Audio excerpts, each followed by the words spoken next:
नमस्कार व्यूअर्स, मैं हूं अमीश देवगन। रात के 9 बजने को हैं और आप देख रहे हैं इस समय सीएनबीसी आवाज पे टक्कर का मंडे एडिशन। महाराष्ट्र में कांग्रेस के लिए मुश्किलें खत्म होने का नाम नहीं ले रही व्यूअर्स। पार्टी के बहुत वरिष्ठ नेता और पूर्व मुख्यमंत्री अशोक चव्हाण ने कांग्रेस का दामन हाथ छोड़ दिया है।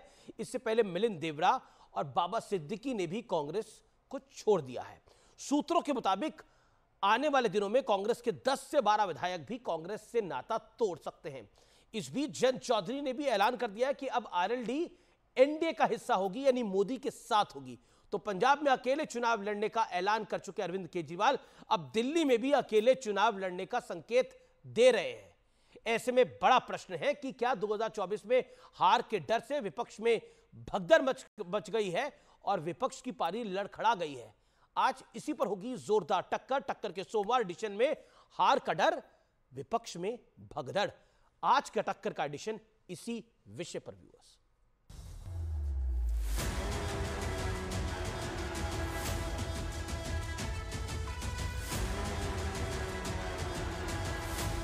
मैंने आज पूरी तरीके से कांग्रेस पार्टी से मेरा जो भी इन्वॉल्वमेंट था वो क्यों मजबूर होना पड़ा था? कोई मजबूरी की कोई मैं हर चीज की कोई वजह बताई नहीं जाती है।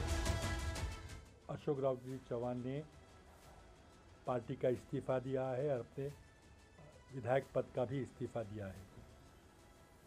खबर तो धक्कादायक है। मैंने अपने सभी दल के विधायकों से बातचीत की है और बातचीत कार्यकर्ताओं से की है और उसके बाद ये फैसला लिया। राहुल गांधी की भारत जोड़ो यात्रा जैसे जैसे आगे बढ़ रही, उसी रफ्तार से कांग्रेस और विपक्षी गठबंधन की मुसीबतें भी बढ़ती जा रही हैं। कांग्रेस के दिग्गज नेता और महाराष्ट्र के पूर्व सीएम अशोक चव्हाण ने कांग्रेस से नाता तोड़ लिया है। भारतीय जनता पार्टी के साथ अलग अलग पार्टियों के कई बड़े नेता आना चाहते हैं। विशेष रूप से कांग्रेस के कई नेता हमारे संपर्क में है। जयंत चौधरी विपक्षी गठबंधन से अलग हो चुके हैं। कांग्रेस ने अपनी पार्टी में इकलौते संत आचार्य प्रमोद कृष्णम को सस्पेंड कर दिया। इस बीच पंजाब के बाद दिल्ली को लेकर भी आम आदमी पार्टी कांग्रेस को जोर का झटका दे सकती है। दिल्ली में 7 लोकसभा की सीट हैं। दिल्ली के लोगों ने ठान लिया, 7 की 7 सीट इस बार आम आदमी पार्टी को देंगे।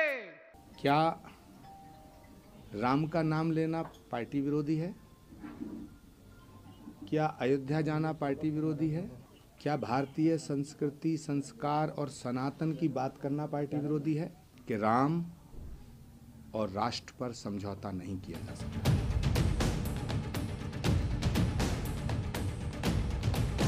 उधर बिहार में खेल करने का दावा करने वाले तेजस्वी यादव के साथ खुद ही खेल हो गया। और बिहार की जनता ये जानना चाहती है कि आखिर ऐसा क्या कारण है कि आप कभी इधर रहते हैं, कभी उधर रहते हैं। हमको पता चल गया कि ये कुछ होने वाला नहीं है और फिर हम अपने पुरानी जगह पर आ गए जहां से हम बहुत पहले से। तो आज बड़ा सवाल यही है कि क्या विपक्ष में मची भागम भाग के बीच बीजेपी के लिए 400 प्लस का टारगेट आसान हो गया है? इसी पर होगी देश की सबसे बड़ी बहस। 2024 का मेला विपक्ष में खेला। और अब वक्त है सुप्रसिद्ध विश्लेषण का। विपक्ष की जो आस है वो लगभग टूटती जा रही है। आइए मैजिक पॉट पे चलते हैं और समझते कि का प्रयास करते हैं कि विपक्ष की टूटती आस और अविश्वास का विश्लेषण क्या है। फैक्ट नंबर 1, महाराष्ट्र में कांग्रेस के दिग्गज नेता पूर्व मुख्यमंत्री अशोक चव्हाण ने पार्टी को छोड़ा है। कई और कांग्रेस के नेता बीजेपी के संपर्क में हैं, यह बड़ी बात है। और कई बातों से नाराज थे अशोक चव्हाण।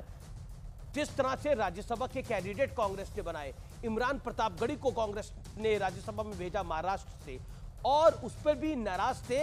गाहे बगाए इस तरह की बात वो करते भी थे। फैक्ट नंबर 2, अखिलेश और कांग्रेस को झटका देते हुए जयंत चौधरी एनडीए में शामिल हुए हैं। अब नरेंद्र मोदी के साथ है जयंत चौधरी, तो यह भी एक बड़ा झटका है। फैक्ट नंबर 3, पंजाब के बाद दिल्ली में भी आम आदमी पार्टी अकेले चुनाव लड़ सकती है। अरविंद केजरीवाल ने यह बात कही। फैक्ट नंबर 4 क्या है? पार्टी में इकलौते संत आचार्य प्रमोद कृष्णम ने को कांग्रेस ने सस्पेंड कर दिया। रामलला की प्राण प्रतिष्ठा में जाने से कांग्रेस नाराज थी आचार्य प्रमोद कृष्णम से। यानी ये एक वो चेहरा था, एकमात्र संत था कांग्रेस की पार्टी में, लेकिन उसको सस्पेंड कर दिया, बाहर निकाल दिया। फैक्ट नंबर 5, मध्य प्रदेश छत्तीसगढ़ में भी कांग्रेस के कई नेता पार्टी छोड़ सकते हैं और हालत यह है कि फॉर्मर सीएम और फॉर्मर डिप्टी सीएम को लोकसभा चुनाव लड़ने का ऑफर दिया गया, उन्होंने इंकार कर दिया।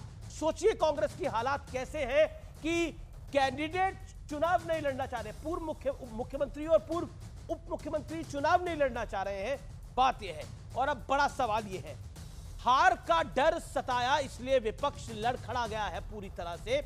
और मेरे साथ बात करने के लिए आइए मैजिक वॉल पर डॉक्टर अजय आलोक है, सुनील यादव है, समाजवादी पार्टी के नेता प्रवक्ता, मेरे साथ रोहित अग्रवाल है, एनडीए के नए घटक दल, उनका अभिनंदन है। अभी तक इंडिया अलायंस के खेमे में थे। मेरे साथ विवेक श्रीवास्तव है, राजनीतिक विश्लेषक, हर दिन इन पे भारी पड़ रहा है।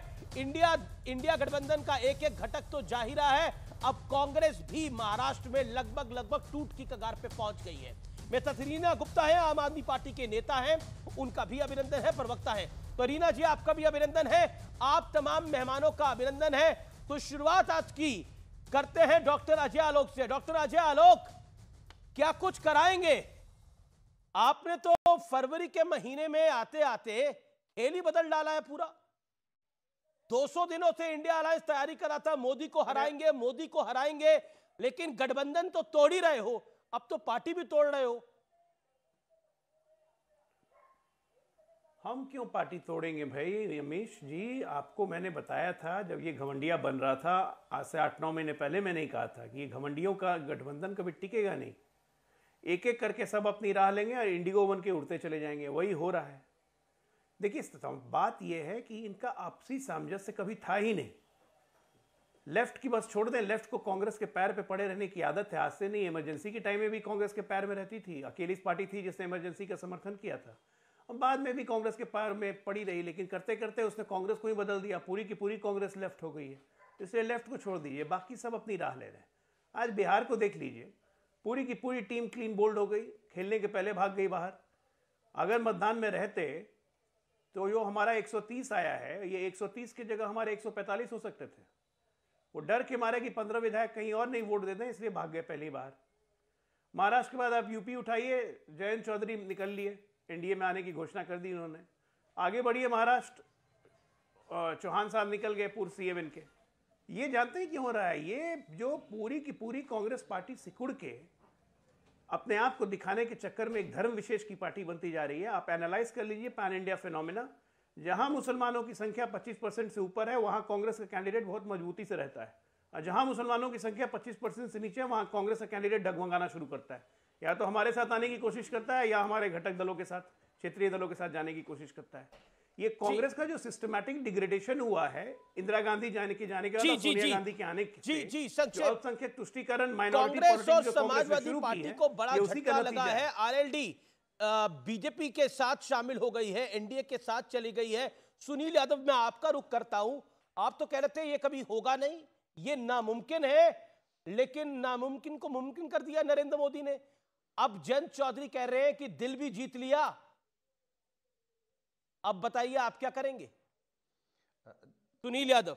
देखिए अमीश भाई, मुझे लगता है जो भी गठबंधन होते हैं, जो दल होते हैं, विचारधारा के आधार पर गठबंधन करते हैं।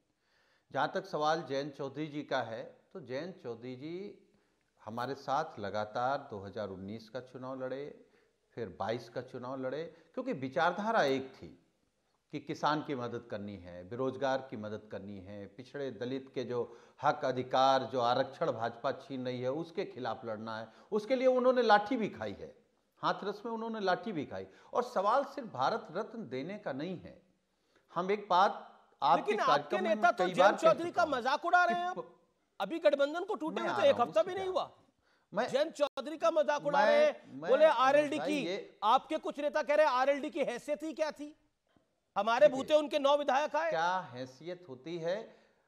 देखिए देखिए अमीश भाई, हमें बात रख लेने दीजिए। सबकी अपनी अपनी हैसियत होती है, अपना अपना विचारधारा होती है। जिसके पास अपनी पार्टी है, वो पार्टी के अध्यक्ष हैं, वो हमारे साथ रहे हैं, हम उनका सम्मान कर रहे हैं। वो भाजपा में चले गए तब भी सम्मान कर रहे हैं।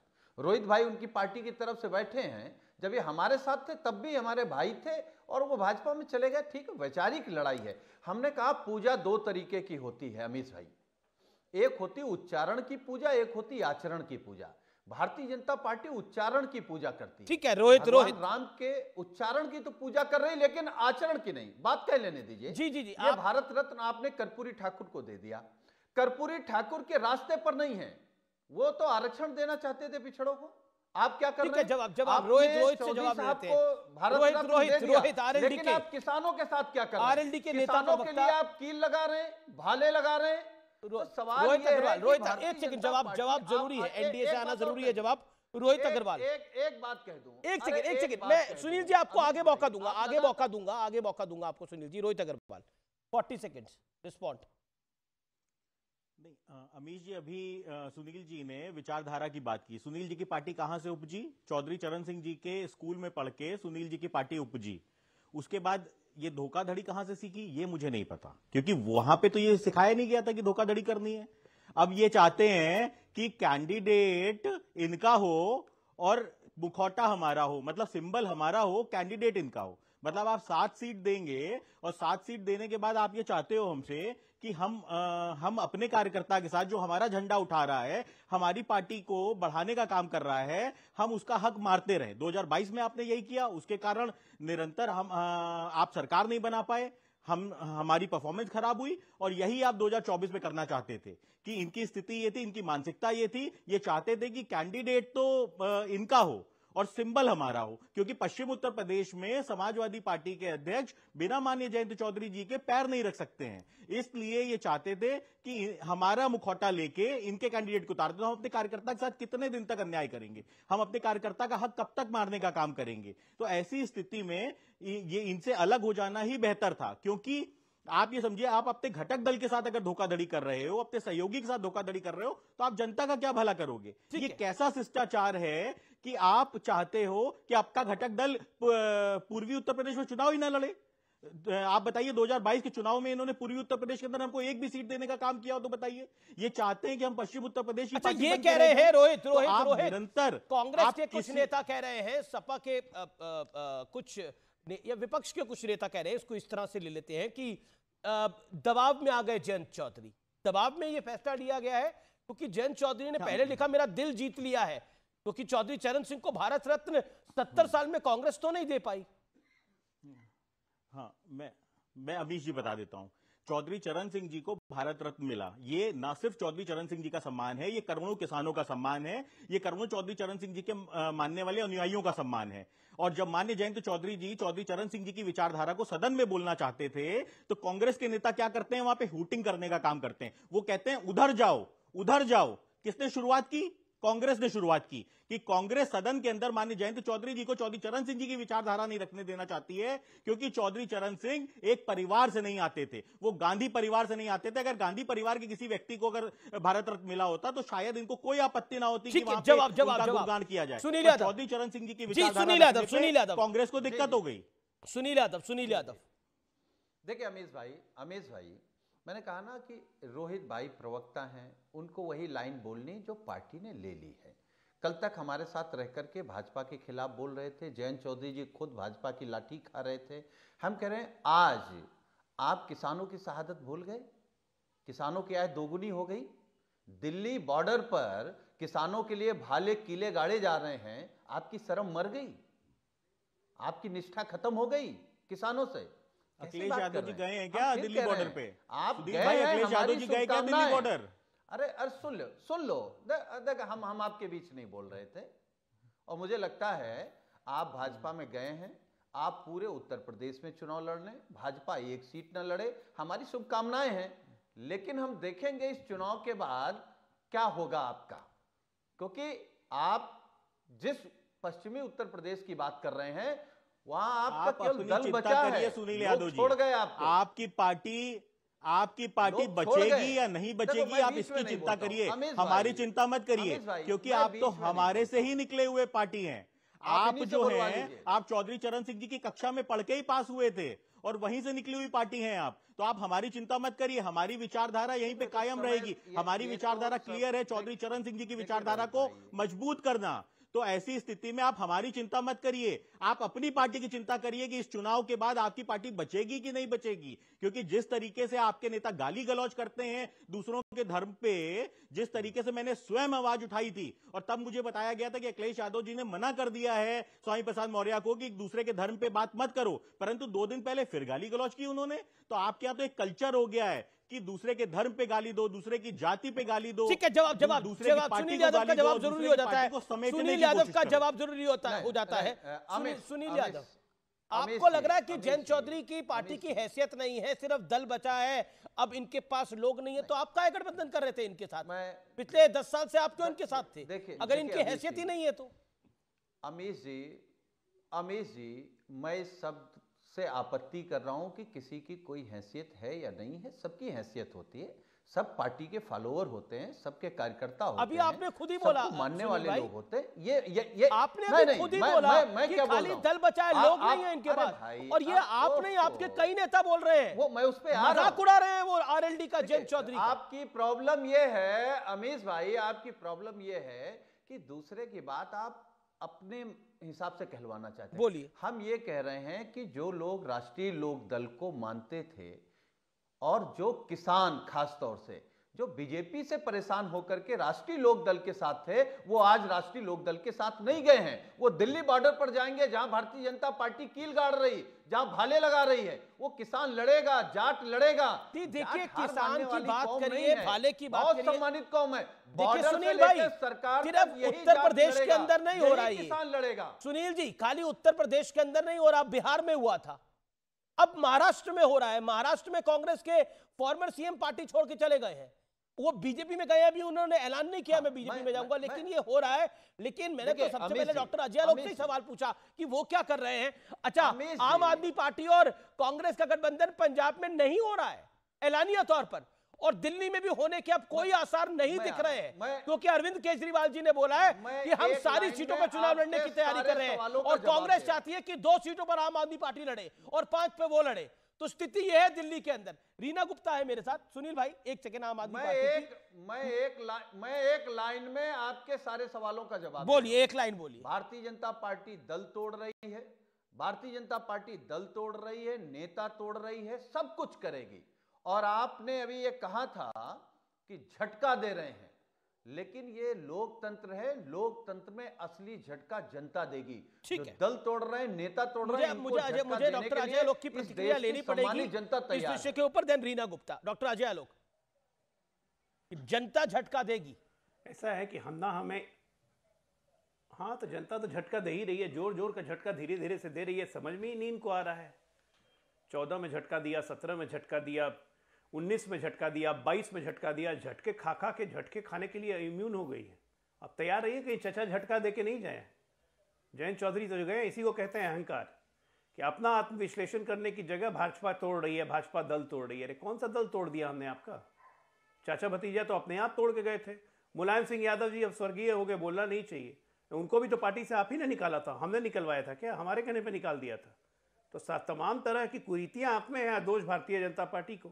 अरे सारे घमंडियों का एक ही चीज हो गया अमित जी, इस देश में कभी अकाल अगर पड़ गया ना तो कहेंगे कि मोदी जिम्मेदार, इस देश में कहीं भूकंप आ गया तो कहेंगे मोदी जिम्मेदार, इस देश में कुछ भी हो जाए तो कहेंगे मोदी जिम्मेदार। मतलब हद हाल हो गई है कुंठा और निराशा की। अपनी बात कीजिए, अपनी कमजोरियों की बात कीजिए। बहुत बड़ी खबर है, बहुत बड़ी खबर आ गई है इस समय, और ये बड़ी खबर है सोनिया गांधी और प्रियंका गांधी वाड्रा दोनों राज्यसभा जा सकती हैं। इस बारी राज्यसभा जा सकती है सोनिया गांधी। इसका मतलब है रायबरेली से चुनाव नहीं लड़ रही, राजस्थान से होगी प्रत्याशी। ये इस समय की बहुत बड़ी खबर है। आज ही सुबह राजस्थान के प्रदेश अध्यक्ष, राजस्थान के सीएलपी लीडर ने बोला था कि सोनिया जी हमारे यहां से राज्यसभा जाएं। अजय माकन के नाम की भी चर्चा है। इस समय एक बड़ी खबर है, कांग्रेस की राज्यसभा लिस्ट जारी हो सकती है कुछ ही घंटों के अंदर। सोनिया गांधी का नाम है, सोनिया गांधी राजस्थान से जा सकती हैं अजय माकन, राज्यसभा कैंडिडेट हो सकते हैं। डॉक्टर अभिषेक मनु सिंह भी राज्यसभा कैंडिडेट हो सकते हैं। यह इस समय की बड़ी खबर है। कन्हैया कुमार को लेकर भी विचार चल रहा है राज्यसभा में भेजने का। कन्हैया कुमार को भी विचार चल रहा है राज्यसभा में भेजने का। प्रियंका गांधी वाड्रा भी राज्यसभा जाएंगी। ये पहला मौका होगा कि अगर प्रियंका गांधी वाड्रा भी राज्यसभा जाती हैं और सोनिया गांधी भी जाती हैं तो गांधी परिवार के 2 लोग इकट्ठे राज्यसभा में बैठेंगे। ये पहला मौका होगा अगर ऐसा होता है। और एक विचार ये भी है कि प्रियंका राज्यसभा में भेजा जाए, लेकिन वो फिर लोकसभा रायबरेली से भी लड़े, खबर ये भी है। तो ये भरा घटनाक्रम है और दिल्ली में कांग्रेस चाह रही है कि 5-2 के फॉर्मूले पे काम हो। यह भी बहुत बड़ी खबर है। मैं सीधा रीना गुप्ता पे सिक्का रुख करता हूं।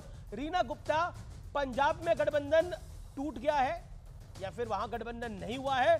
दिल्ली में अरविंद केजरीवाल जी ने जो कहा कि हम सारी सीटों पर चुनाव लड़ेंगे, मायने क्या है? और दिल्ली में कांग्रेस ये चाह रही है कि 5-2 के फॉर्मूले पे बात हो, से शुरू हो। अमीश भाई, मैं आपके सारे सवालों का जवाब दूंगी, मुझे थोड़ा मौका दीजिएगा ढंग से बोलने का। जी देखिए, पंजाब में ना आम आदमी पार्टी के कार्यकर्ता चाहते थे, ना कांग्रेस के कार्यकर्ता चाहते थे कि गठबंधन हो। दोनों पार्टियों के कार्यकर्ताओं की विशेष का सम्मान करते हुए पंजाब में गठबंधन नहीं है। बाकी पूरे देश में गठबंधन की बातें अभी भी चल रही हैं। दिल्ली में कोई निर्णय नहीं हुआ है, जैसे ही निर्णय होगा आपको पता चलेगा। लेकिन आज की तारीख में सबसे बड़ी खबर जो है वो ये है कि देश का किसान जो है वो दिल्ली के बॉर्डर पे बैठा हुआ है। देश का किसान जिसको मोदी जी ने वादा किया था जब काले कानून वापस लिए थे कि उनको एमएसपी का हक देंगे, और वही लोग आज बॉर्डर पे बैठे हुए हैं और उनको आतंकवादियों की तरह उनके साथ व्यवहार किया जा रहा है। वहां पे दीवार लगाई जा रही है, वहां कीलें ठोकी जा रही हैं। अमीश जी, आपकी और घर में, मेरे घर में खाना बनता है तो उस किसान की वजह से बनता है। और उस किसान के पहले उन्होंने जब आंदोलन किया ठंड में बैठे रहे, 700 किसानों की शहादत हुई। आपने स्वामीनाथन जी को और जो भारत रत्न दे दिया, अच्छी बात की, बहुत अच्छा किया। लेकिन स्वामीनाथन कमीशन ने जो कहा था कि किसान को एमएसपी का हक मिलना चाहिए, वो अभी तक आपने लागू नहीं किया। तो आप क्यों किसानों के इतने खिलाफ हैं? ये अन्नदाता अन्नदाता आप कहते रहते हैं, मदर ऑफ डेमोक्रेसी आप कहते रहते हैं। मदर ऑफ डेमोक्रेसी में ऐसा होता है कि किसानों को आप ऐसे ट्रीट कर रहे हैं जैसे रीना वो जी, आतंकवादी पंजाब है। में वहां किसानों दीवार के खींच ऊपर, रहे हैं आप। पंजाब में जब आपकी सरकार है वहां पर किसान जब प्रदर्शन कर रहे थे तो वहां पे लट क्यों चले थे? क्यों चले थे लट? देखिए अमीश भाई, पंजाब में हमने कोशिश करी कि केंद्र सरकार आके किसानों से बात करे। खुद भगवंत मान साहब ने कोशिश करी कि ये मौका ना आए जो आपने एमएसपी। ठीक है, मैं बीजेपी से इसका जवाब दूंगा, लेकिन अब आप कह रहे हैं कि दिल्ली में पंजाब सरकार एक सेकंड आपने बोला दिल्ली में कुछ फैसला होगा तो आप तक जानकारी पहुंचेगी। फरवरी का महीना आ गया है, मार्च में आचार संहिता लग जाएगी, जैसी अटकलें लगाई जा रही है, जैसा हमेशा होता है। आपको नहीं लगता समय कुछ नहीं बचा है और अलायंस का फॉर्मूला तैयार नहीं हुआ है? इंडिया अलायंस सिर्फ अब शब्दों में रह गया है, धरातल पे नहीं है। अमीश भाई, मैं आपकी बातों से सहमत हूं कि बहुत देर हो रही है और हमें शीघ्र से शीघ्र ये सारे जो इश्यूज हैं, चाहे सीट शेयरिंग का इशू हो, कैंपेनिंग का इशू हो, इसको जल्दी से जल्दी हमें सॉल्व करना चाहिए। लेकिन अमीश भाई, मैं आपकी इस बात से सहमत नहीं हूं कि जो जोड़ तोड़ का काम भारतीय जनता पार्टी कर रही है, चुनाव जीतना सब कुछ नहीं होता है। आज की तारीख में आप कोई भी तबका देख लीजिए, चाहे किसान हो, चाहे गृहिणी हो, चाहे युवा हो, हर कोई परेशान है। ठीक है, ओके डॉक्टर अजय आलोक आपका जवाब जरूरी है। सड़क पे उतरे हुए हैं। जी।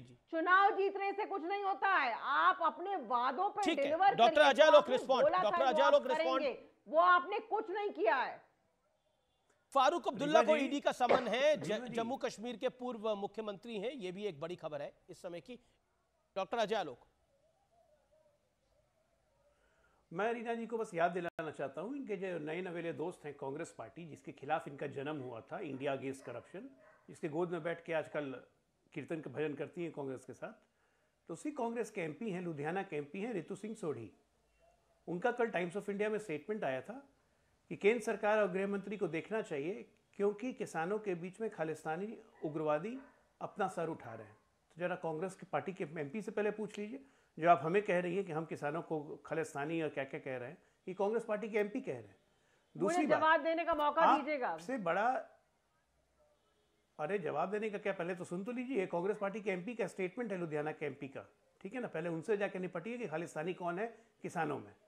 दूसरी बात, आपने आज तक कोई प्रॉब्लम सॉल्व की है? पंजाब से किसान चल के यहां आ रहा है दिल्ली में प्रोटेस्ट करने के लिए, पंजाब सरकार क्या कर रही है? भजिया तल रही है। देश भर का कहीं का किसान प्रोटेस्ट नहीं कर रहा है, लेकिन पंजाब के उस इलेक्टेड किसान ग्रुप प्रोटेस्ट कर रहे हैं। आप लोग क्या कर रहे हैं? आप लोग तो कभी लठ चलवा दे रहे हैं, प्रॉब्लम तो सॉल्व कर नहीं रहे। वो कहाँ गई केजरीवाल की वो छिड़कने वाला जो स्ट्रबल्स को गला देगा खेत में? मैंने बनवा लिया है, मैं छिड़काव कर दूंगा, पराली जलाने वाली। तमाम जितने झूठ हो सकते हैं इस राजनीति में, उसको परोसने में आपको 1 मिनट नहीं लगता है। अभी कह रही है दिल्ली पे फैसला नहीं हुआ। अभी अरविंद केजरीवाल का स्टेटमेंट चल रहा था कि दिल्ली की जनता ने तय कर लिया कि 7 की 7 सीटें आप जीतेंगी, और आप कह रहे हैं कि नहीं अभी तक तय नहीं हुआ है। तो किसको सही माने? केजरीवाल को सही माने कि आपको सही माने? Full of contradiction. मतलब नेता से आप लोग इंस्पायर होकर सीखते भी हैं तो झूठ बोलना, क्योंकि केजरीवाल से बड़ा झूठा तो कोई है ही नहीं। वो तो सुबह शाम दिन भर झूठ बोलते रहते हैं। तो अपनी दलीलों को जरा ठीक से स्ट्रक्चर करके बोला कीजिए कि आपके सहयोगी क्या कह रहे हैं और आपके नेता क्या कह रहे हैं। रीना गुप्ता जवाब। देखिए अमीश भाई, कौन किसके खिलाफ स्टेटमेंट दे रहा है, किसके खिलाफ ईडी का केस चल रहा है, स्टेटमेंट दे के अगले दिन भारतीय जनता पार्टी ज्वाइन कर लेते हैं, फिर वो सारे के सारे वॉशिंग पाउडर में धुल जाते हैं। टीवी चैनल पे आते समय हमें गूगल करके देखना पड़ता है कि प्रवक्ता जो बोल रहे हैं वो आज भाजपा में है किसी और पार्टी में है। आपके इस समय प्रोग्राम पे कई ऐसे प्रवक्ता बैठे हुए हैं जो पहले मोदी जी को गाली देते थे, आज मोदी जी का राम नाम जपते हैं। तो ये जो तोड़ने ऑपरेशन लोटस की जो राजनीति है, इसमें तो भारतीय जनता पार्टी को महारत हासिल है। मैं अजय आलोक से बिल्कुल पूर्णतः 100% इस बात पे सहमत हूं। जी। किसी को अपने किसी के बोलने दीजिए अमीश भाई।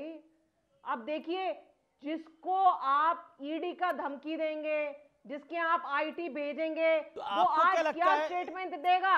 जयंत चौधरी बहुत बढ़िया, जयंत चौधरी बहुत बढ़िया एग्जांपल है, के दबाव में आई है। एग्जांपल है जयंत चौधरी। अच्छा, मिलिंद देओड़ा ईडी के दबाव में चले गए हैं कांग्रेस छोड़कर, आरएलडी ईडी के दबाव में आई है, नीतीश बाबू ईडी के दबाव में आए हैं। आपको ये लग रहा है? नहीं अरे अब अमीश भाई, ये तो आप भी जानते हैं कि कौन कौन ईडी के दबाव में आया है, कौन कौन इनकम टैक्स के दबाव में आया है। ठीक है, रोहित अग्रवाल कुछ कहना चाह रहे हैं, काफी देर से हाथ खड़ा कर रहे हैं रोहित अग्रवाल। दबाव चल रहे हैं रोहित अग्रवाल। अमीश भाई 10 सेकंड 10 सेकंड दिए मैडम। आम आदमी पार्टी एक ऐसी पार्टी है, आम आदमी पार्टी एक ऐसी पार्टी है, हमारा एक भी नेता इनकी गीदड़ भभकी से डरता नहीं है। कोई भी एक नेता को ये तोड़ नहीं पाए, सबके पास ऑफर दे रखे हैं इन्होंने। ठीक है, रोहित स्टान ओके। मेरा निवेदन है, कोई नहीं तोड़ पाया। अब जवाब सुन ले, मेरा निवेदन है। Okay, Rohit Agarwal, RLD NDA partner. Amish ji, इनको जानकारी दे दीजिए अमीश जी कि माननीय जयंत चौधरी जी पे ना तो कोई ईडी का नोटिस था, ना तो कोई इनकम टैक्स का नोटिस था, ना कोई सीबीआई का नोटिस था। हमारे पास अगर नोटिस था तो जनता का नोटिस था कि ये जो इंडिया गठबंधन है इसमें से एनडीए निकल गया है और सिर्फ आई बचा है। और ऐसी स्थिति में ये उस पार्टी की प्रवक्ता हैं जिस पार्टी की पूरी मुझे लगता है टॉप लीडरशिप जेल के अंदर है, और ये बोल रही हैं, ये सुचारिता की बात करती हैं। ये बात करती है सुचारिता की जो कांग्रेस के अगेंस्ट इन्होंने पार्टी क्रिएट की, और ये सुचारिता की बात करती है। वो व्हाइट पेपर कहां गया जिसके अंदर वो स्विस बैंक की लिस्ट हुआ करती थी? ये बात करेंगी सुचारिता की। इनको शर्म नहीं आती है कि जिस शीला दीक्षित जी के खिलाफ इन्होंने कैंपेनिंग करके झूठे दावे जवाब रीना गुप्ता का जवाब 30 सेकंड में आना चाहिए। और आज ठीक है, बात करेंगी कि विवेक श्रीवास्तव। रीना गुप्ता, जब किसान आंदोलन चल रहा था अमीश भाई, तो जयंत चौधरी क्या बयान दे रहे थे और आज जयंत चौधरी क्या बयान दे रहे हैं, आप निकाल के देख लीजिए, आप अपने चैनल पे प्ले करवा दीजिए। आज भी हम किसानों के साथ ये जो सत्ता का लोभ है, अरे बोलने दीजिए सर, बोलने दीजिए। आज सारा किसान, आपको यूपी का किसान आज आपको गालियां दे रहा है कि किस तरह आप किसानों को छोड़ के आप मोदी जी की गोदी में जाके बैठ गए हैं। जरा किसानों के साथ जाके बैठिए और बात करिए उनसे। वो यूपी का सारा किसान पहुंच रहा है दिल्ली में आंदोलन करने के लिए। अगर आपने किसानों का साथ नहीं दिया तो आप किसका साथ देंगे? तो ये देखिए, ये जो जवाब रोहित अग्रवाल, जवाब Rohit Agarwal 15 second sharp reply. Ramesh भाई गालियां दे रहे हैं आपको, लोभ है और कुछ नहीं है। Okay 10 second Rohit Agarwal. राष्ट्रीय लोकदल किसान राष्ट्रीय लोकदल किसान हित के लिए पूरी तरीके से संकल्पित है। हम चाहे विपक्ष में रहें, चाहे हम सत्ता में रहें, हम निरंतर किसानों की आवाज बुलंद करते रहेंगे। जब 13 महीने का किसान आंदोलन हुआ था तो राष्ट्रीय लोकदल ने इनिशिएटिव लेके उस किसान आंदोलन को खत्म करवाने का काम किया था और सरकार को बैकफुट पे। अरे मैडम, अभी आप बात कर रही थी कि चुप आ जाइए। अरे केजरीवाल जी पहुंच गए क्या? केजरीवाल जी पहुंच गए क्या? या वो भी न्याय दिलवा रहे सड़कों पे? या कांग्रेस के युवराज पहुंच गए? घूम रहे हैं, आपको पता है आशीष टेनी जिसने किसानों को रौंद दिया, उसका बेटा केजरीवाल जी ने न्याय दिलवा दिया क्या? ये बात टेनी के खिलाफ भी राष्ट्रीय लोकदल ने आवाज उठाई थी और किसान आंदोलन में भी राष्ट्रीय लोकदल ने विवेक श्रीवास्तव आज भी राष्ट्रीय लोकदल किसानों की आवाज को बुलंद करने के लिए concept of alliance India. Now this is the biggest story tonight. ये सबसे बड़ी खबर है, इससे बड़ी खबर कुछ नहीं है। The concept of India, the concept of alliance India is defeated, and not only defeated, it is defeated before the election। चुनाव से पहले इंडिया गठबंधन हार गया है और उनके हालात सड़क पे दिख रहे हैं। सिर्फ ये नहीं, कांग्रेस का अपना दल नहीं बच पा रहा है महाराष्ट्र के अंदर। बताइए। नहीं, देखिए अब मैं इस पे बोलूंगा। देखिए, पहली चीज है INDIA है और रहेगा और चुनाव जबरदस्त तरीके से लड़ेगा, ये पहली चीज हो गई। अब हम कुछ घटनाक्रमों में मैं थोड़ा ब्रीफ आपके हौसले की मैं दाद देता हूं। जयंत चौधरी जी को हौसले की मैं दाद देता हूं। नहीं, मैं आपको अमीश जी, आप सीनियर जर्नलिस्ट हैं, मैं लॉजिकली बता देता हूं आपको। आप यहां पे हम टीवी पे बैठे, जयंत चौधरी जी का सीट अरेंजमेंट नहीं हो पा रहा था अगर समाजवादी पार्टी से, या समाजवादी पार्टी जैसा रोहित कह रहे हैं यहां बैठे हुए कि भाई कैंडिडेट अपना देना चाहती थी, आप नहीं करते गठबंधन इलेक्शन ओरिएंटेड, लेकिन INDIA में तो रहते। आपको आइडियोलॉजिकली तो नहीं कॉम्प्रोमाइज करना चाहिए था। हमारे जितने किसान संगठन हैं, कम्युनिस्ट पार्टियों से जितने भी एफिलेटेड हैं, सब खड़े हैं किसानों के साथ। हम पहले भी लड़े थे, हम बैठे थे सिंघू बॉर्डर के ऊपर, हमने प्राइम मिनिस्टर से अपोलोजाइज करवाया, बिल वापस करवाया। ये लड़ाई है।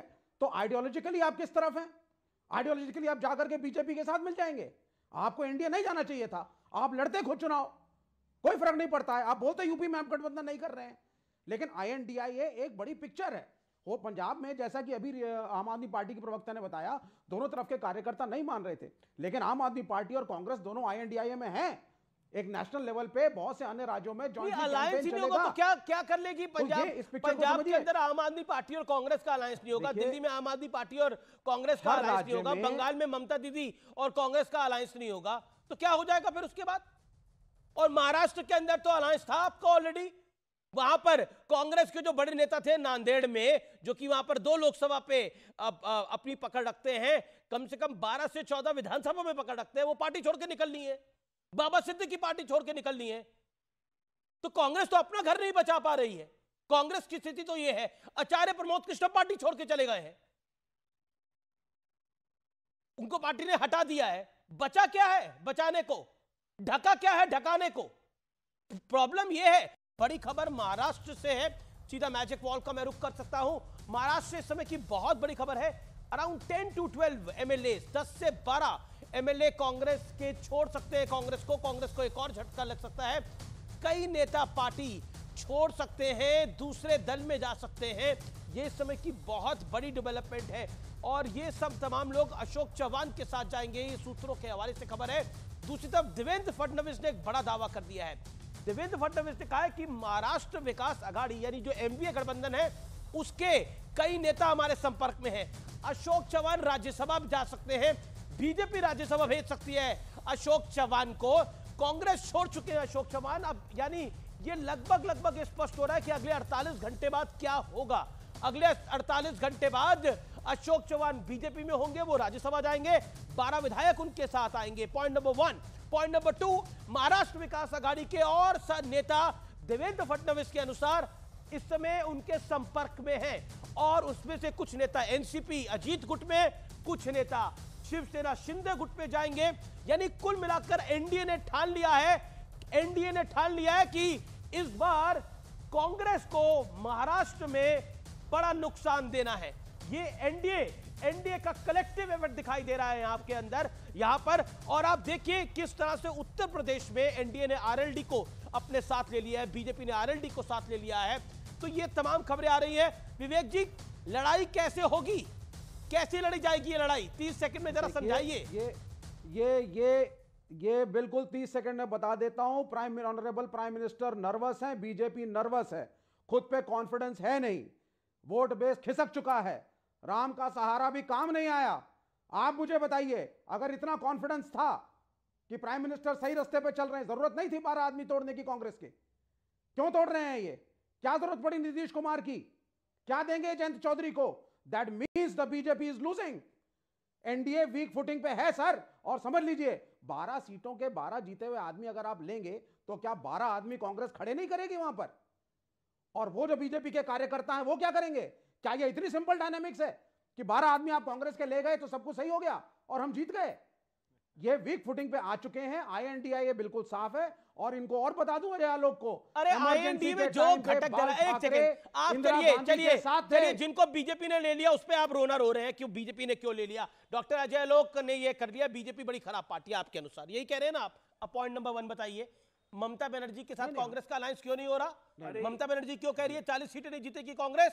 पॉइंट नंबर 2, आम आदमी पार्टी और कांग्रेस का अलायंस क्यों नहीं हो रहा पंजाब से लेकर दिल्ली तक? दोनों का जवाब दीजिए। हर राज्य के अपने समीकरण हैं। कमाल है। नहीं तो आम आदमी पार्टी की प्रेजेंस सिर्फ पंजाब और दिल्ली में अब नहीं है, आम आदमी पार्टी की प्रेजेंस अन्य जगहों पर भी है। तो दिलवाइए राजस्थान में सीटें आम आदमी पार्टी को,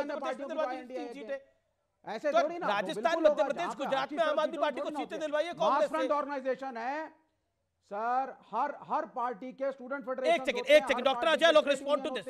डॉक्टर अजय आलोक आप लोग वीक फुटिंग पे हैं, आप लोग कमजोर पड़े हुए हैं। डॉक्टर अजय आलोक अभी तो तोड़ रहे हैं।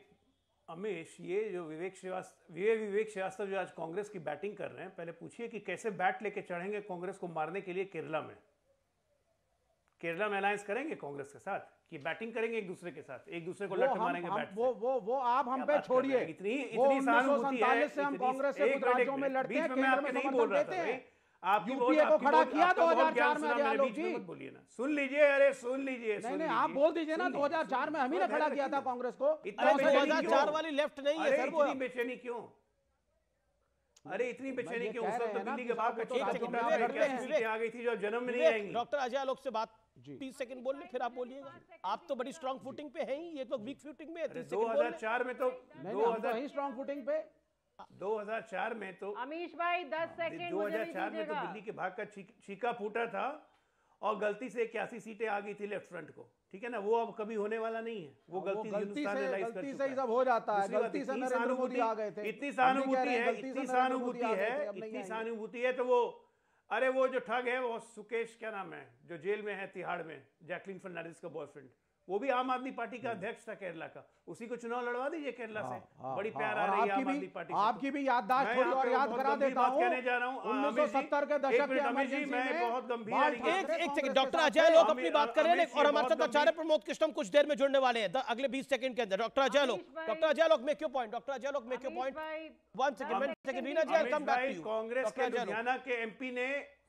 कांग्रेस के लुधियाना के एमपी ने आरोप लगाया है और बाकायदा न्यूज़पेपर ने इसको चलाया है कि अरविंद केजरीवाल के पोस्टर पूरे पंजाब में बांटे जा रहे हैं, भिंडरवाले के बगल में रह के उनकी जन्म जयंती मनाने की तैयारी हो रही है। नंबर 1। नंबर 2, वो कहते हैं कि किसानों के आंदोलन में कांग्रेस पार्टी कहती है कि आम आदमी पार्टी की सरकार खालिस्तानियों को समर्थन दे रही है और ये बहुत चिंता का विषय है। हम अरविंद केजरीवाल को पंजाब में घुसने नहीं देंगे। अगर एक चुनी हुई सरकार खालिस्तानी एलिमेंट्स को अगर सपोर्ट कर रही है, एंटी नेशनल एलिमेंट्स को सपोर्ट कर रही है पॉलिटिकल गेम्स के लिए, क्योंकि पहले भी मामला प्रकाश में आ चुका है। मुझे रीना गुप्ता के पास जाना पड़ेगा, गंभीर आरोप लगाया, देन आचार्य प्रमोद कृष्ण मेरे साथ जुड़ेंगे। रीना गुप्ता 30 सेकंड्स। ये कांग्रेस ने लगाए आरोप, ये आरोप कांग्रेस ने लगाए हैं। रीना गुप्ता, आपका अलायंस पार्टनर आप पे ये गंभीर आरोप लगा रहा है जो डॉक्टर अजय लोग बात कह रहे हैं, कैसे इनके साथ दिल्ली में भी गठबंधन कर लेंगे आप? अजय आलोक को बोलिए ना, भेजें वहां पे ईडी सीबीआई, पता करें कौन खालिस्तानियों को सपोर्ट कर रहा है। ऐसे चैनल पे आके फालतू की बातें करने से क्या फायदा? अमीश भाई आप देखिए पिछले 8-10 दिन में क्या किया है मोदी जी ने। मोदी जी ने, अरे शांत हो जाइए, बोलने दीजिए मुझे, शांत हो जाइए। देखिए पिछले 8-10 दिन में क्या हुआ। जब ईडी आई तो चिल्ला रहे हैं ईडी आ गई, ईडी। अबे अनीश भाई इनको चुप कराइए, ये क्या तरीका है? पिछले 8-10 दिन में मोदी जी ने बिहार की सरकार गिराने की कोशिश करी, महाराष्ट्र में खरीद फरोख्त चल रही है, चंडीगढ़ में सरेआम धोखाधड़ी करके इन्होंने चुनाव जीतने की कोशिश करी। दूसरी तरफ अरविंद केजरीवाल ने 10 नए स्कूल खोले, 20,000 डीटीसी के कर्मचारियों को पेंशन दी, पंजाब में डोर स्टेप डिलीवरी, राशन की डिलीवरी। जी मैं एक सेकेंड आप सबको रोकना चाहूंगा। आचार्य प्रमोद कृष्णम, क्या बात कर रही हैं? आचार्य प्रमोद कृष्णम भी हमारे साथ जुड़े हुए हैं, उनका भी मैं रुक कर सकता हूं, लेकिन आचार्य जी आपके पास आने से पहले ये बताना इस समय जरूरी हो जाता है कि हो क्या रहा है पूरे इंडिया अलायंस के अंदर। सुनील यादव, मैं आचार्य जी के पास जाऊंगा, लेकिन इंडिया अलायंस की कहानी क्या आपको लगता है कि अब समाप्त हो गई है? खास तौर पर आम आदमी पार्टी पंजाब में साथ छोड़ चुकी है, ममता बनर्जी साथ छोड़ चुकी हैं, बंगाल में आरएलडी साथ छोड़ चुकी है, उत्तर प्रदेश के अंदर बचता क्या है अब? देखिए अमीश जी, अगर हम आपकी बात सच भी मान लें कि चलिए कई दल ऐसे थे जो इंडिया गठबंधन में थे और छोड़ के चले गए, लेकिन क्या देश के मुद्दे खत्म हो गए? देश की महंगाई खत्म हो गई? बेरोजगारी खत्म हो गई? क्या जो सीमा पर संकट था वो खत्म हो गया? क्या डीजल गैस दाम सस्ते हो गए हैं? हुआ क्या है? नया क्या हुआ है? और इन दलों को नहीं हराना है, जनता को हराना है। देश के किसान हराएगा, पिछड़ा, दलित, मुसलमान, अगड़ा, व्यापारी, महिलाएं, यही तो परेशान है बीजेपी से। पर उसके लिए तो गठबंधन और अलायंस तो होगा ना, कोई कैंडिडेट तो होंगे जो कि हराएंगे, कुछ मेहनत तो दिखेगी। आचार्य प्रमोद कृष्णम मेरे साथ है, निलंबित कर दिए गए हैं कांग्रेस से। आचार्य जी आपका अभिनंदन है न्यूज 18 पर। मेरा सीधा सवाल है, आपने श्राप दिया था, लगता है श्राप का असर हो गया है। अशोक चौहान ने पार्टी छोड़ दी है और बहुत सारी खबरें आ रही हैं उन्होंने पार्टी को क्यों छोड़ा है, और 12 विधायक और छोड़ सकते हैं पार्टी, कांग्रेस पार्टी। चल क्या रहा है कांग्रेस में? देखिए अमित जी, पहली बात तो ये है, साधु किसी को श्राप नहीं दिया करते हैं। हाँ, हमारा कोई अपमान करे तो वो समझ में आता है, हमें कोई गाली दे समझ में आता है, हमें कोई हम पर हमला करे समझ में आता है, हम उसको बुरा नहीं मानते, हम सबको आशीर्वाद देते हैं, ब्लेस करते हैं। लेकिन सनातन के खिलाफ बोलना ये गलत है, सनातन को मिटाने की बात करना ये गलत है। सनातन को जो मिटाने की बात करेगा वो तो सफल नहीं हो पाएगा ना भारत में। और जहाँ तक सवाल है, विधायक गए हैं, आए हैं, अब ये तो सिलसिला अभी शुरू हुआ है, पता नहीं क्या क्या होगा। 19 को हमारे श्री कल्की धाम के शिलान्यास समारोह में माननीय प्रधानमंत्री जी आ रहे हैं। फिलहाल मेरा जो ध्यान है उस समारोह को भव्य और दिव्य लेकिन अशोक चौहान ने, आपका रिएक्शन क्या है? अशोक चौहान ने पार्टी को छोड़ दिया है और अलविदा कह दिया है, वो नाराज थे, वहां पे राज्यसभा टिकटें जैसे बांटी गई थी पहले, अब पार्टी की कार्यशैली से नाराज थे, इमरान प्रतापगढ़ी को टिकट दी गई उससे वो बहुत नाराज थे। क्या कहना चाहते हैं आप?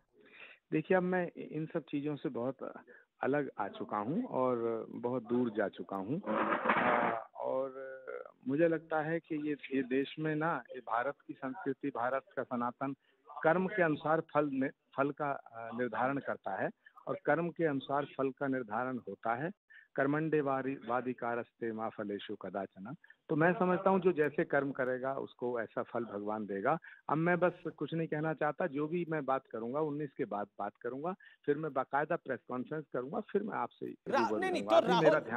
जी देखिए आचार्य प्रमोद कृष्णम, राहुल गांधी, क्या आपको लगता है ये जो पूरा आपने कई बार बोला कि लेफ्ट का गठजोड़ है, क्या आपको लगता है वो भारी पड़ रहा है कांग्रेस पार्टी पर? अशोक चौहान जैसे जमीनी नेता छोड़ के चले जाएं, कांग्रेस के इकलौते संत को पार्टी निष्कासित कर दे?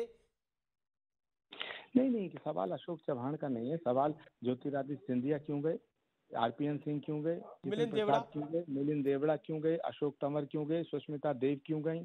तो सवाल है एक एक करके जो बचे हैं, गुलाम नबी आजाद क्यों गए, कपिल सिब्बल क्यों गए? गुलाम नबी आजाद तो चले गए, लेकिन अभी हालात हमारे यहाँ इतने बुरे हैं कि जो बहुत वरिष्ठ लोग हैं वो अपने आप को बेइज्जत महसूस कर रहे हैं। लेकिन इन सब पे बात मैं 19 के बाद करूंगा अमीश। और मैं तो कांग्रेस के अंदर आपको क्या लगता है अभी कुछ और नेता छोड़ सकते हैं आचार्य प्रमोद कृष्णम?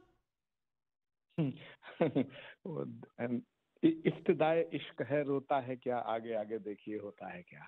धन्यवाद अमीर, बहुत बहुत शुक्रिया हमारे साथ जुड़ने के लिए आचार्य प्रमोद कृष्णम। अभी कुछ और नेता छोड़ सकते हैं पार्टी, इशारा बिल्कुल साफ है। बताइए, अब मैं रुक करना चाहता हूं क्योंकि बार बार यह कहा जा रहा था कि बीजेपी कर रही है, तो मैं एनडीए के घटक दल से ही पूछता हूं, बीजेपी कर रही है या कांग्रेस करने नहीं देना चाहती अपने नेताओं को भी और गठबंधन को भी? रोहित अग्रवाल। नहीं, देखिए स्थिति बिल्कुल साफ हो चुकी है कि कांग्रेस को अपने युवराज को स्थापित करने के लिए वो संघर्ष कर रही है। और युवराज क्या कर रहे हैं, जब इंडिया गठबंधन के अंदर सीटें बंटनी थी तब युवराज चले गए न्याय दिलाने सड़कों पे, और न्याय दिलाने की भी जो यात्रा है उसमें न्याय किसी को नहीं दिला रहे हैं, वो सिर्फ फोटो ऐप करा रहे हैं। अच्छे अच्छे डिजिटल कैमरे लगाए हैं जिसमें सिर्फ और सिर्फ फोटो खिंचवा के बढ़िया वीडियोज रिलीज करने का काम हो रहा है। इसके अलावा मुद्दे पूछिए उस न्याय यात्रा के क्या है, इनके पास कुछ नहीं होगा। मुद्दे नहीं पता, नियत नहीं पता, नेता नहीं पता, और जब आपको बातचीत अपने घटक दलों से करनी थी तब आप चल देते हैं सड़कों के ऊपर, और जब सड़कों पे रहना था तब आप चले जाते हैं विदेश।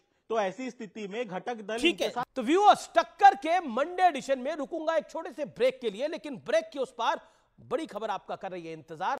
आप देखते रहिए सीएनबीसी आवाज पे टक्कर का सोमवार एडिशन। देख रहे हैं सीएनबीसी आवाज, और सीएनबीसी आवाज के टक्कर के मंडे एडिशन में आपका एक बार फिर अभिनंदन है। अब बढ़ता हूं मैं आगे और बात करता हूं सत्य और तथ्य की। कहा जाता है कि झुकती है दुनिया, झुकाने वाला चाहिए, और मोदी सरकार के विजन में, मोदी सरकार के एक्शन में, विदेश नीति के मिशन में यह बात स्पष्ट है, साफ तौर पर दिखती है कि जब जब किसी हिंदुस्तानी पर 7 समुंदर पार पर कोई आंच आई तो मोदी सरकार ने हर चुनौती को पार कर दिया, मदद पहुंचाई और सकुशल वतन वापसी भी करवाई, और हर बार यह साबित कर दिया कि मोदी के नाम का सिक्का पूरी दुनिया में चलता है। ताजा उदाहरण, सबसे ताजा उदाहरण कतर में फंसे 8 भारतीय नागरिकों का है। कतर में इन 8 भारतीय नागरिकों को अगस्त 2022 में अरेस्ट कर लिया गया था, गिरफ्तार कर लिया गया था। वहां की अदालत ने इन्हें फांसी की सजा तक सुना दी थी, और इनके बचने के सारे रास्ते बंद हो चुके थे, जिसके बाद देश में प्रोपेगेंडा का दौर शुरू हुआ और कहा गया कि पीएम मोदी क्या कर रहे हैं। पीएम मोदी के खिलाफ माहौल बनाने की भरपूर कोशिश हुई। सोशल मीडिया पर मोदी सरकार के खिलाफ मुहिम चलाई गई। कथित बुद्धिजीवियों और विपक्ष के नेताओं ने यहां तक कह दिया कि मोदी सरकार तो हाथ पर हाथ रखकर बैठी हुई है, कुछ नहीं कर रहे नरेंद्र मोदी। इसका नमूना आज आप खुद देखिए। ये 8 नौसेना के पूर्व अधिकारी कतर की जेलों में हैं। तो सरकार हाथ पे हाथ धरे क्यों बैठी रही? सरकार ने शिकायतों की, सरकार ने सवालों की अवमानना क्यों की? बड़ी बड़ी लच्छेदार बातें करना और राष्ट्रवाद पर ज्ञान देना एक बात है। एक तरफ सियासी हमले थे, दूसरी तरफ भारी प्रोपेगेंडा था, लेकिन नरेंद्र मोदी सरकार चुपचाप इन्हें बचाने और वतन वापसी के मिशन और प्रयास में जुटी रही, डटी रही, रुकी नहीं।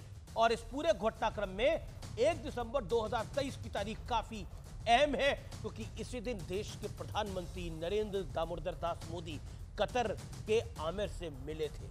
इस मुलाकात के ठीक 27 दिन बाद यानी 28 दिसंबर को इन सभी नेवल ऑफिसर्स की फांसी की सजा रोक दी जाती है, और आज ये सभी पूर्व नौसैनिक अधिकारी रिहा होकर खुली हवा में भारत की धरती पर वतन वापसी के बाद उनके पहले शब्द क्या थे, आप खुद सुनिए।